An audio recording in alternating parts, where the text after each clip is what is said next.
You're traveling through the unknown, a journey beyond the corners of reality, where the shadows whisper and the chill runs deep.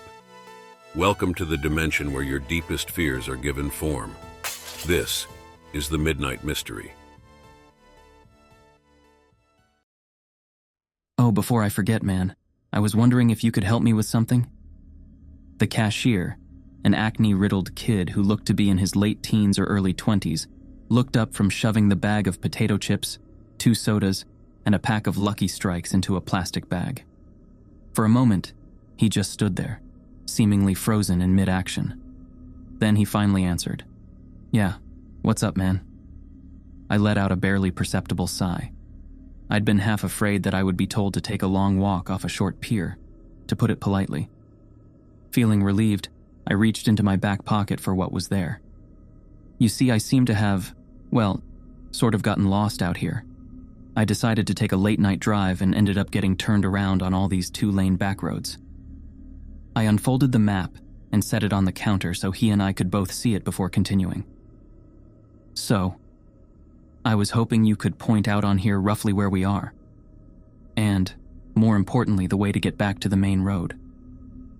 There was another long stretch of silence, and then the kid began to laugh. Softly at first, and then louder. "Dude, a paper map," he managed out between wheezes. "Are you for real? What year do you think this is? 1993? For my part, I simply let out a resigned sigh. I'd had a bad feeling I would be getting this sort of reaction from someone his age, and it looked like I'd been proven correct. Can't say I didn't see it coming.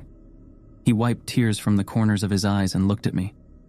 "Seriously, bro, don't you have GPS in your car or something?" he asked. Immediately, I hooked a thumb over my shoulder, pointing out the glass entry door at the beige sedan sitting at the gas pumps. "Not in a Honda Accord from 1979, I replied simply. As he looked behind me out the door, I could see he wanted to make another quip. Probably something about how I should buy a newer car or something.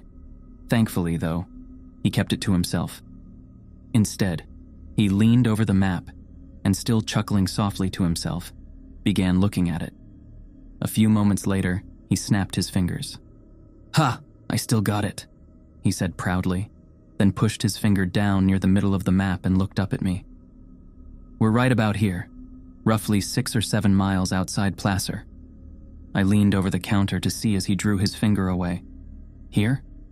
He nodded, and I pulled a pen out of my pocket, circling the area as a reminder once I left, then examined the map further.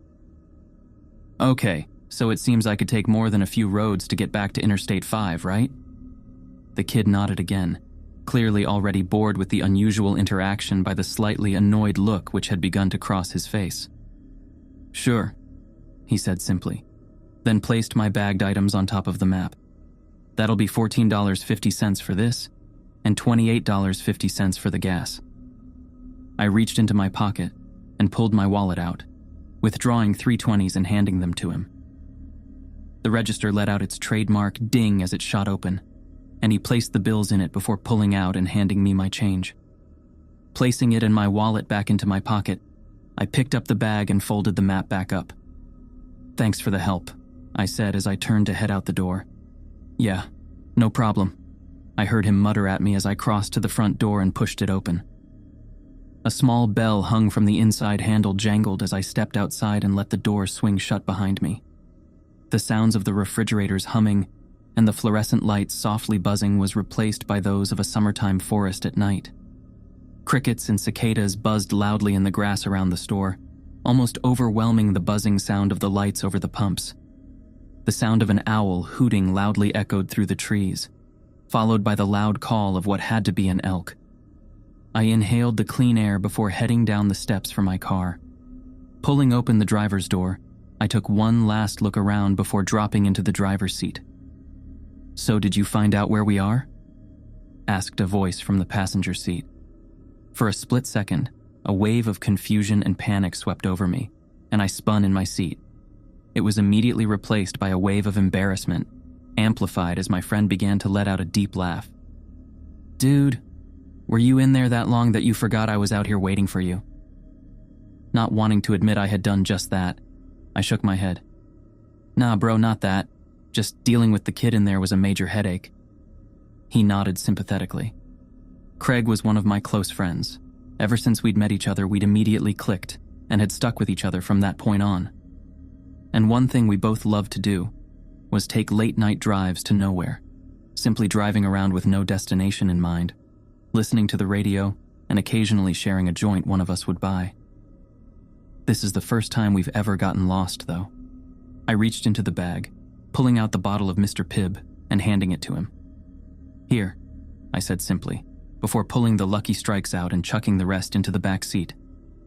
Pulling the key from my pocket, I slid it into the ignition and turned it, the car's buzzer sounding as the dash lights came on. A moment later, the inline four quietly rumbled to life with its traditional burble. Tearing open the packaging, I pulled a cigarette from the pack and stuck it into the corner of my mouth before reaching to push in the car's cigarette lighter. As I did, I shot a glance back towards the store and froze. A small shiver shot down my spine as I realized the kid was standing at the door and staring out at us. What the actual hell? Craig caught my gaze and turned to look himself. Dude, what the hell is his problem? I shook my head as the lighter popped back out, signaling it was ready to use. I pushed the glowing red coil against the tip of the smoke for a moment until it was lit, then placed it back in its slot. I pulled it from my lips and exhaled a cloud of smoke before answering, feeling more than a bit unnerved. I don't know, but honestly, man, that's more than a bit creepy. I shot one last glance. The kid hadn't even blinked once. He was just staring with an off-putting intensity out the glass. Come on, let's get out of here, Craig said, echoing the thoughts swimming through my mind. I put the car into first gear and eased off the clutch, the car beginning to roll forward. Out of the corner of my eye, I saw him turn and shoot the bird at the kid as we slid out from under the lights into the dark. Prick, I heard him mumble. I turned the car left and began heading back the way we came. Well, the good thing is, yeah, I did find out where we are. I pulled the map from my pocket and handed it to my friend. I heard him fumbling for a moment, and then a small flashlight clicked on as he aimed it at the map.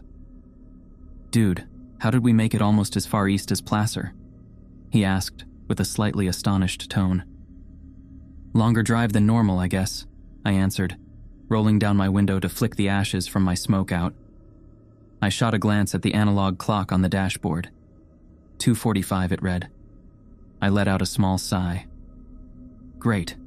Vanessa is likely worrying up a storm about us right now. Me, especially. Ever since we'd started dating 5 years ago, my girlfriend had always been rather apprehensive about my habit of taking long, late-night drives when I couldn't sleep. She always feared I'd get into an accident, either with another car, wrap my Honda around a tree, or hit an animal. Most of the time, I'd come home to find her sitting up waiting for me, worry clearly etched into her beautiful sapphire eyes. I bit my lip slightly. Hey, you think I should text Vanessa and let her know we're okay? I asked Craig. I heard him let out a snort. Honestly, bro? No. I know the woman loves you to death, and I'm happy she cares so much, but she's got to learn you know what you're doing. Plus, you two need your space. It's not healthy how much time you two spend together. I flicked the remnants of the cigarette out the window and let out a snort of my own. It's called being in love, dude. You should try it sometime, I joked, causing him to let out a laugh. Nah, thanks. I enjoy being single too much. Shaking my head, I stared out the windshield as the headlights guided our way. I felt a slight sense of unease creep up on me as I watched the two-lane road stretch out before us, the moon in the sky almost completely blocked by the trees over our heads. I hadn't seen another car on the road for 2 hours at least. Well, what did you expect, Derek? You drove into the boonies. There's only ghost towns out here. Why don't you try driving all the way to Idaho next time? Shaking my thoughts away, I fumbled in the center console for a moment before pulling out a mixtape. A bit of music would help me feel better. I pushed it into the car's cassette player and hit play. A moment later, the pounding bass and synths of Dance with the Dead's That House began blasting from the speakers. Craig let out a whoop of excitement. Dude, yes. That's the kind of tunes we need for a drive like this. He rolled down the passenger window, sticking his head out the window to whoop and holler into the night. I shook my head, unable to keep from grinning at his antics. Friggin' goofball. The playful mood helped settle my mind, and I felt myself relax into the seat, the tension flowing out of my body and out the window. For a few minutes, that's how things went. The road stretching out ahead of us, and then disappearing into the blackness behind us. The music blasting out from the radio, and the soft roar of the engine in the background. I shot another look at the backlit clock. Now it read 5 minutes to 3. We should be at the highway in a minute. The thought released the last wisps of tension in my body and fumbled into the back seat for the bag, catching it with the tips of my fingers. I pulled my bottle of soda from it, and holding the bottle to the steering wheel, cracked the cap. I lifted it to my lips and took a swig, taking my eyes off the road for a split second to tilt my head back. I looked back at the road, and nearly spit it all out onto the windshield. In the second I'd stopped looking, a figure had stepped out onto the road. "Fucking hell!" I shouted, jamming my feet on the brake and clutch as hard as I could. The rear wheels of the car locked up, and the ear-piercing sound of squealing tires filled the cabin. To my horror, the tail end of the car began sliding out. Oh hell, no, no, no, no, no, no. For a few seconds, the world around us became a blur of shapes and colors, and I feared at any moment we'd smash into a tree or begin rolling. Thankfully, the car finally came to a stop with a screech of protest from the suspension. We were facing back the way we'd come. I could tell from the black lines on the road which had once been the rubber of my tires. I gripped the steering wheel with almost a death grip, my heart furiously pounding in my chest. My breaths came in short, ragged gasps.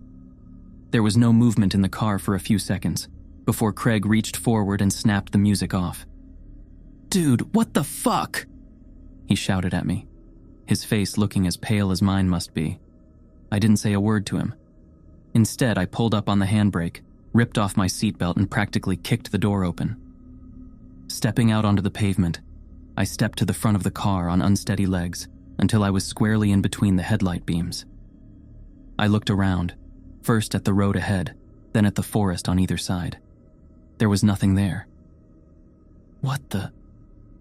I turned and looked behind me, over the roof of the car.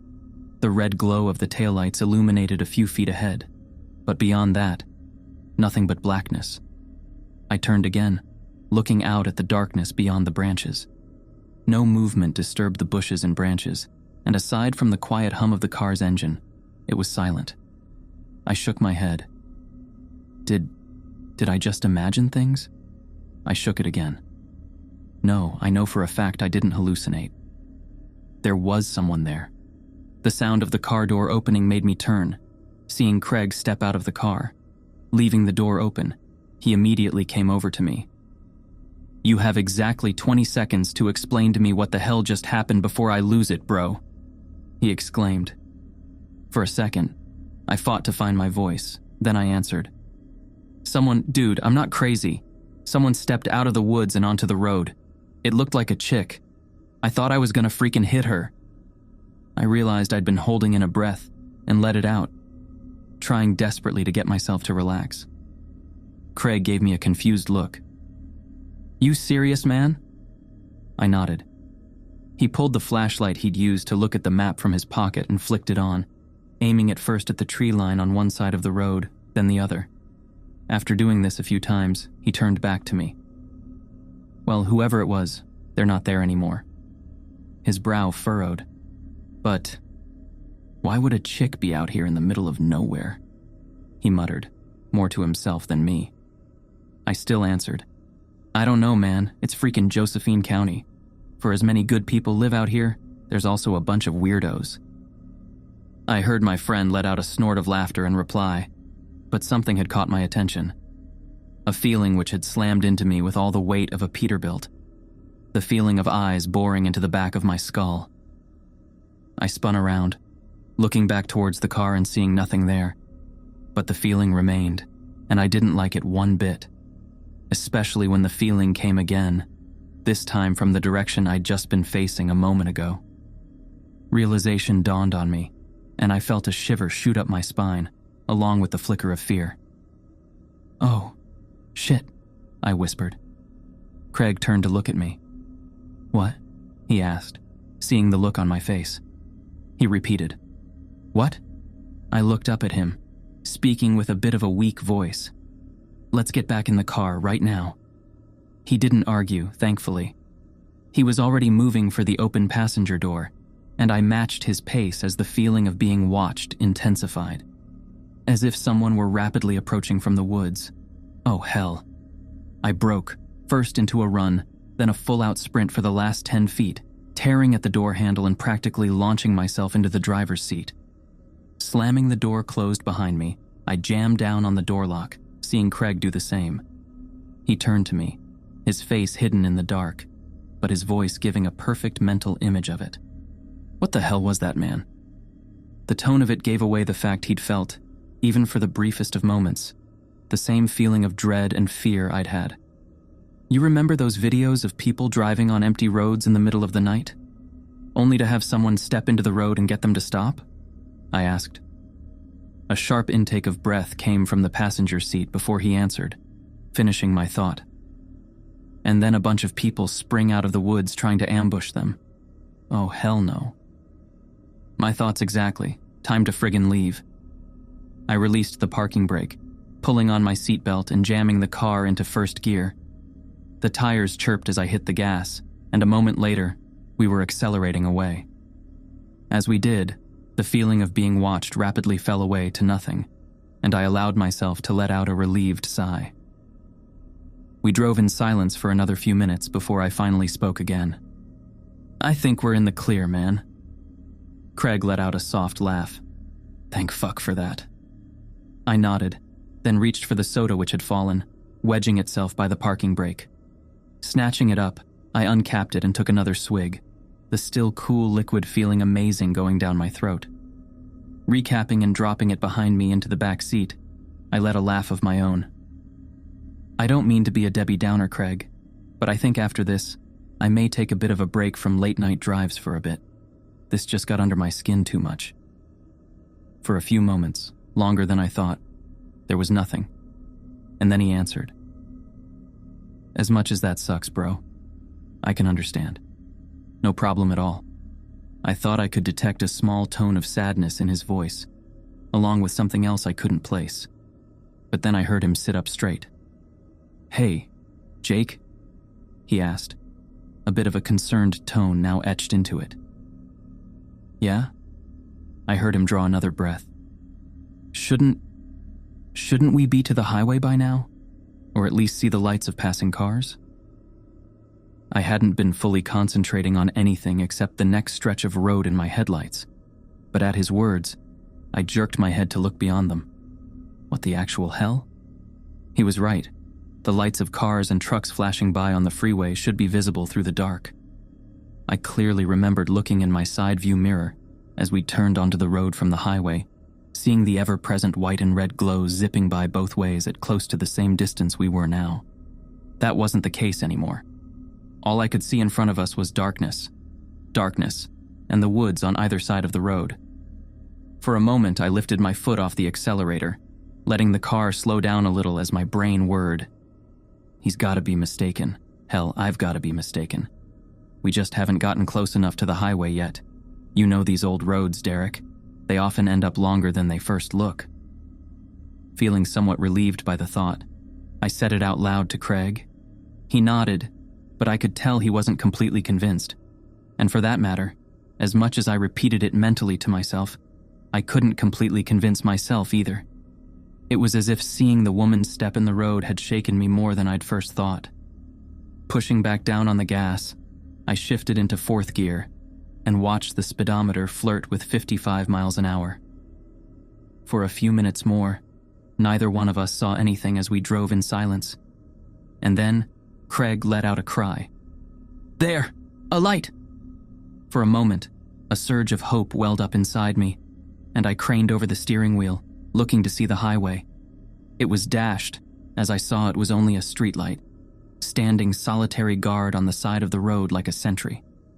Beneath it stood an old, worn sign which seemed to have been shot at many times with both BB pellets and actual bullets. I slowed the car some as it came towards us so I could read it, and felt a wave of confusion fall over me. Golden. 2 miles. The fuck? Craig breathed out as he read the sign. It passed by us, the streetlight momentarily bathing the interior of the car in light and showing the confused, worried look on his face. How the hell did we end up by Golden? Golden is a ghost town, one which attracts visitors every year to check out the standing buildings. It was a mining town which had a population of a few hundred people, but once the prospects dried up in the early to mid-20th century, it became the ghost town it is today. Its biggest claim to fame nowadays was being featured on Ghost Adventures a few years back. Craig repeated his question, but I wasn't able to answer him. My thoughts were racing inside my head. There's no freaking way. Golden is miles to the north of Placer.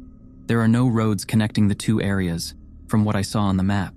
Not to mention, we've been driving in a straight line since leaving the gas station.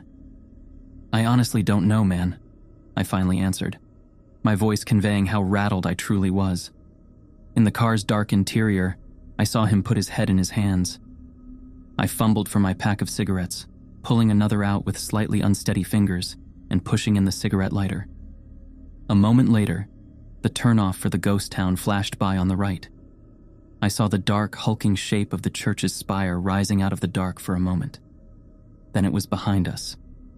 The lighter popped out, and I pressed it to the smoke, lighting it and putting it back. I decided I needed to try and calm the rising tension that was filling the car's interior. Look, however we ended up here, man, the fact is, we can't be far now from the highway.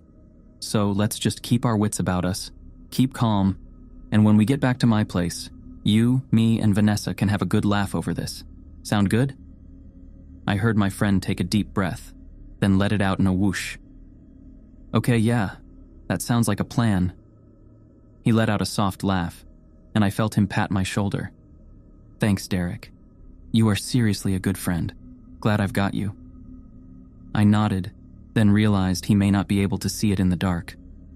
No problem, man, I said. I looked at the clock. 3 a.m. Only 5 minutes had passed since I'd last looked at it, and yet it felt more like it had been 30.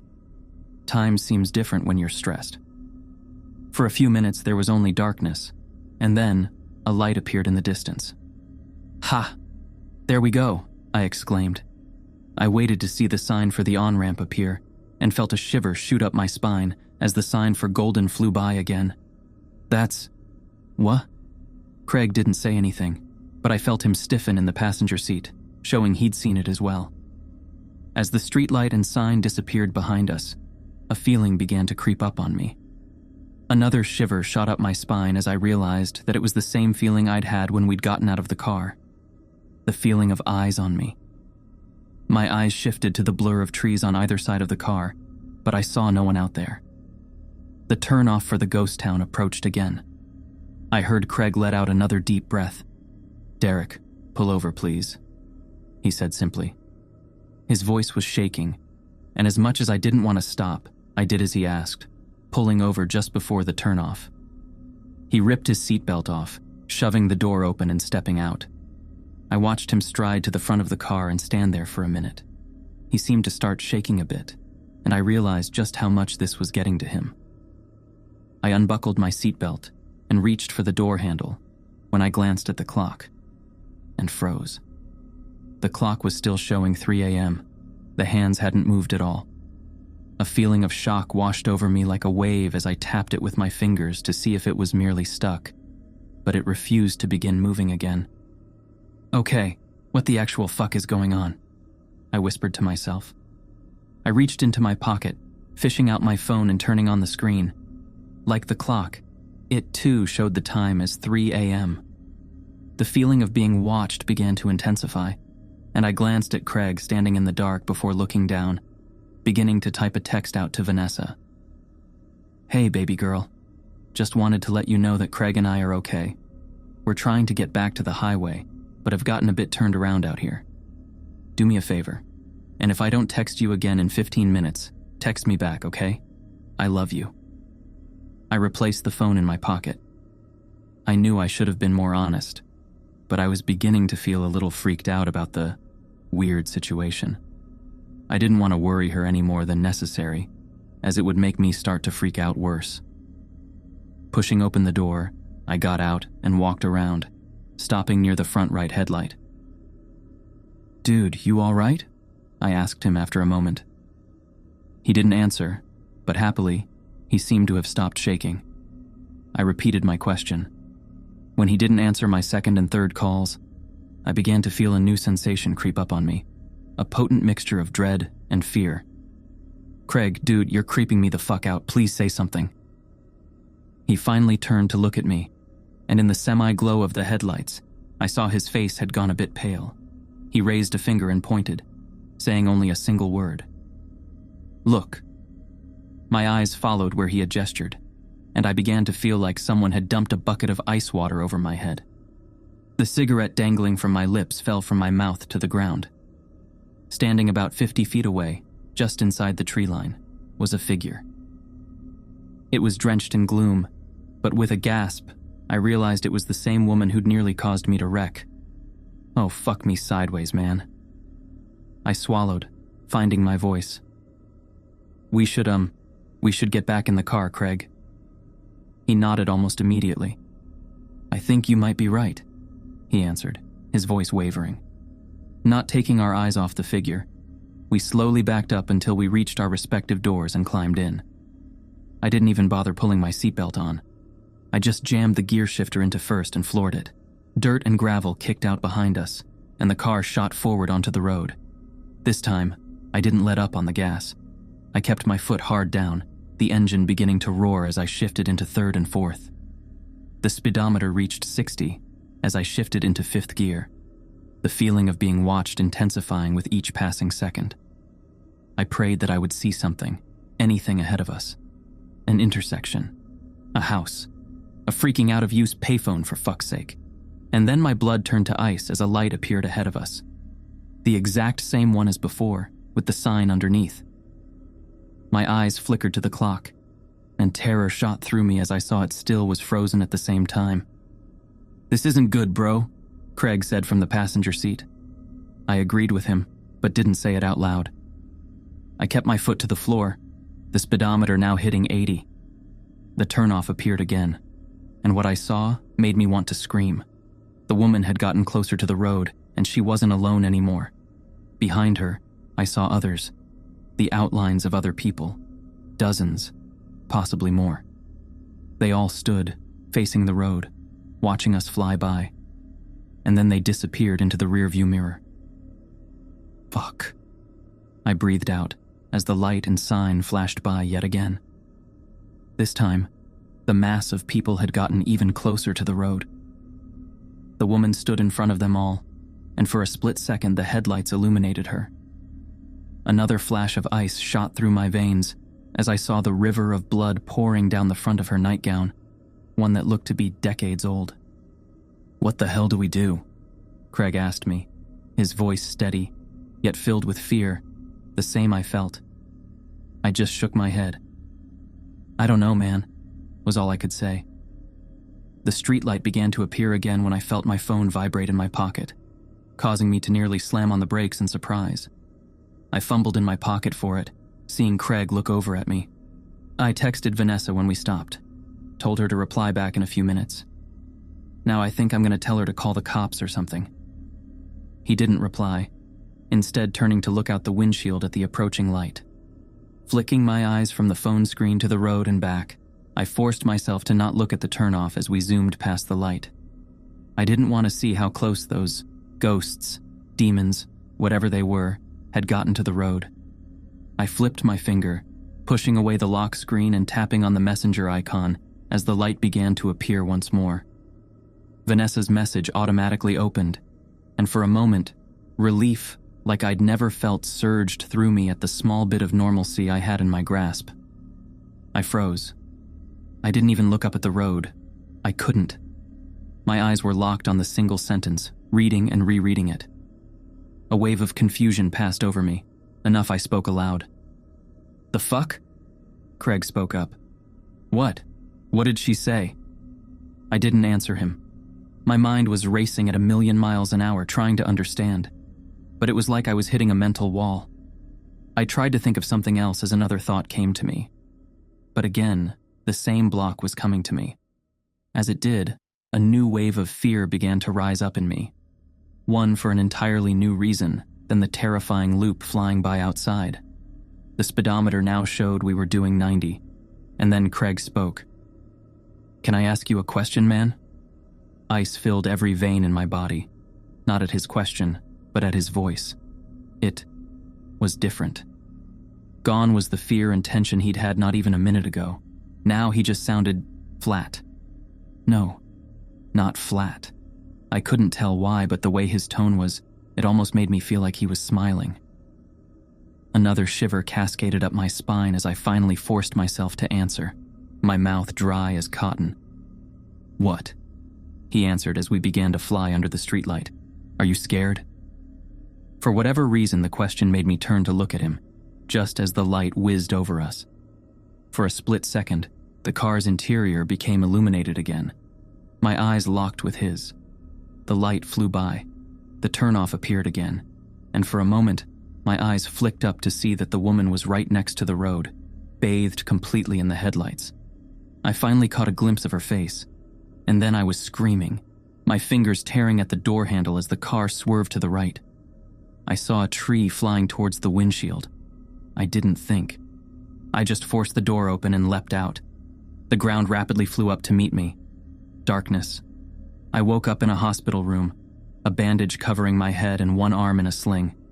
My chest felt like it was on fire as well. The first thing I saw was Vanessa, who, upon seeing me wake up, burst into tears and wrapped her arm around me. A few moments later, the doctor came in. He told me that I was a lucky man. Apparently, I'd gotten away with only a gash in my head requiring staples, severely bruised ribs, and a broken arm. "Shocking for having dove out of a car at what appeared to be tremendous speed," he said, raising an eyebrow. Then he told me the police wanted to speak to me. He showed them in, and 2 officers entered, asking me many questions. I told them exactly what had happened. Well, except for 2 small details anyways. They appeared to take my account seriously and promised to look into it. "We've had some reports similar to yours, sir," one of them answered tentatively. Then they told me how I'd been found. How a father and son who owned a gas station nearby had been out driving and had come across first my destroyed Honda, which had wrapped itself around a tree and then some, and then, lying unconscious in the grassy ditch, me. They didn't say who they'd been, but I had a fair idea who they'd been. At least the son, anyways. That night was 3 months ago. I've been at home, resting and healing this entire time. It's given me plenty of time to think, plenty of time to process everything. I try not to think about that night, about any of it. I feel like I'll go insane if I do, especially after the police told me that they found nobody else at the scene of the wreck, only the passenger door hanging open. But I've had to, after receiving an email from an unknown address, one claiming to be the son, the kid I saw in the gas station that night. He told me things that his father told him he'd seen for years, that he didn't believe at all, until that night, when he looked out the door at my car. That's when he'd frantically called his father. As I type this out, I feel myself begin to violently shake. Remembering the woman's face, indeed a ghost, as it flashed in the headlights, the look of horror plastered there as she frantically waved at me to get my attention, the same look the others must have had. Remembering turning to look at Craig as the light flickered over and seeing the smile on his face. A smile wider than any human being's could possibly be, filled with shark-like teeth as black eyes stared hungrily at me. The same shark-like smile the kid told me he'd been flashed as I'd pulled away. But mostly, I remember the single line of text Vanessa sent me. What caused me to rack my brain, trying frantically to recall my friendship with the figure sitting opposite me, and horror filling me as I realized I couldn't think of one single memory. What will keep me from ever taking late-night drives again? The 3 words that will remain burned into my memory forever. Darling, who's Craig? That's a wrap for today on the Midnight Mystery.